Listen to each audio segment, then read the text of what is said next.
Assalamualaikum warahmatullahi wabarakatuh. Nama saya Farhan Kadafi. Di sini saya akan menjelaskan yaitu adalah materi sejarah perkembangan bahasa Indonesia.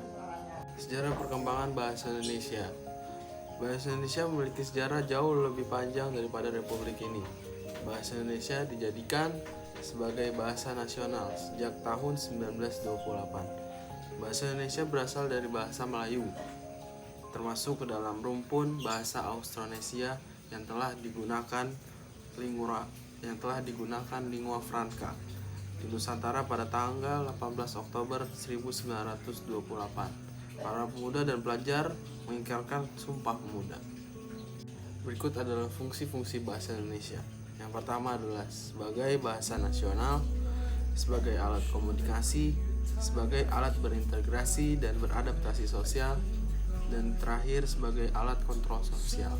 Buat fungsi bahasa secara khusus, yaitu adalah mengadakan hubungan dalam pergaulan sehari-hari, mewujudkan seni, mempelajari bahasa-bahasa kuno, dan terakhir mengeksploitasi iptek. Dan yang itu adalah kedudukan dan fungsi sebagai bahasa nasional. Kedudukannya adalah pertama adalah lambang kebanggaan Indonesia, lambang identitas nasional, alat perhubungan antar warga, antar daerah, dan antar budaya, dan yang terakhir alat yang memungkinkan penyatuan berbagai suku-suku bangsa dan latar belakang sosial budaya dan bahasanya masing-masing ke dalam kesatuan kebangsaan Indonesia. Kedudukan dan fungsi sebagai bahasa negara.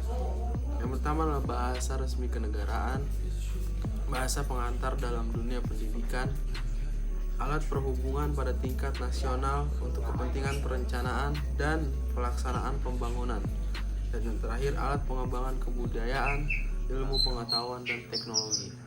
Kedudukan bahasa Indonesia diidentifikasikan menjadi bahasa persatuan, bahasa nasional, bahasa negara, dan bahasa standar. 4 posisi bahasa Indonesia itu mempunyai fungsinya masing-masing. Yang pertama adalah bahasa persatuan. Bahasa persatuan adalah pemersatu suku bangsa, yaitu pemersatu suku, agama, ras, dan golongan. Bagi suku bangsa Indonesia dari Sabang sampai Merauke, fungsi pemersatu ini sudah dicanangkan dalam Sumpah Pemuda 28 Oktober 1928. Fungsi bahasa nasional.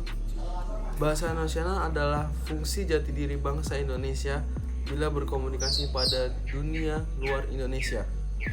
Contoh fungsi bahasa nasional itu adalah lambang kebanggaan bangsa Indonesia, identitas nasional di mata internasional, saran hubungan antar warga, antar daerah, dan antar budaya, dan yang terakhir adalah pemersatu lapisan masyarakat, sosial, budaya, suku bangsa, dan bahasa. Bahasa negara. Bahasa negara adalah bahasa yang digunakan dalam administrasi negara untuk berbagai aktivitas. Contohnya, fungsi bahasa negara, fungsi bahasa sebagai administrasi kenegaraan, fungsi bahasa sebagai pengantar resmi belajar di sekolah dan perguruan tinggi, fungsi bahasa sebagai bahasa resmi berkebudayaan dan ilmu teknologi iptek. Bahasa baku. Bahasa baku atau bahasa standar merupakan bahasa yang digunakan dalam pertemuan yang sangat resmi. Contohnya fungsi bahasa baku yaitu adalah pemersatu sosial, budaya, dan bahasa, penanda acuan ilmiah dan penulisan tulisan ilmiah, penanda kepribadian suara dan komunikasi. Perkembangan ejaan bahasa Indonesia sampai saat ini. Ejaan merupakan keseluruhan aturan atau tata cara untuk menunjukkan suatu bahasa, baik yang menyangkut lambang, bunyi, penulisan kata, penulisan kalimat, dan maupun tanda baca. Ejaan Republik. Ejaan Republik merupakan hasil penyederhanaan ejaan Van Ophursjen. Dalam ejaan Republik mulai berlaku pada 19 Maret 1947.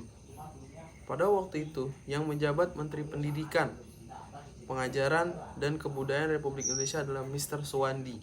Maka ejaan tersebut dikenal pula atau dinamakan juga ejaan Suwandi. Contohnya adalah kata ulang boleh ditandai dengan angka 2 dalam ejaan Republik. Huruf E taling dan E pepet dalam ejaan Republik tidak dibedakan. Bunyi hamzah dalam ejaan Van Ophusen diganti dengan K dalam ejaan Republik. Contoh ejaan. Ejaan Van Ophusen. Dari umur ke ejaan Republik jadi umur. Dari koeber atau kubur jadi kubur di ejaan Republik. Dan maklum dari ejaan Van Ophusen menjadi maklum ejaan Republik. Ejaan pembaharuan. Ejaan pembaharuan merupakan suatu ejaan yang direncanakan untuk memperbarui ejaan Republik. Penyusunan ejaan ini dilakukan oleh panitia pembaharuan ejaan bahasa Indonesia. Contoh, gabungan konsonan DJ diubah menjadi I. Gabungan konsonan TJ diubah menjadi T. Gabungan konsonan NG diubah menjadi N. Gabungan konsonan NJ diubah menjadi N. Contoh EYD. Santai ejaan pembaruan santai.